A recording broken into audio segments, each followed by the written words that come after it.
ఒకరి మీద చాడీలు చెప్పడం చాలా సులువే, తేలికే, ఈజీ.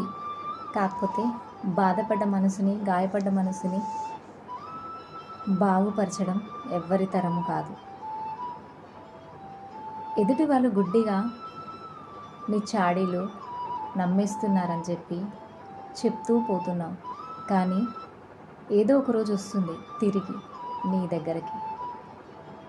సో అప్పుడు నువ్వు ఇలాగే అనుభవించాల్సిన రోజులు వస్తుంటాయి. పైన పరమాత్మ చూస్తూనే ఉన్నాడు, వింటూనే ఉన్నాడు నీ చాడీలు, నువ్వు చేసే మనసు గాయాలు లెక్కిస్తున్నాడు. తిరిగి ఏదో రోజు నీకు చెల్లించే రోజులు దగ్గరలోనే ఉన్నాయి.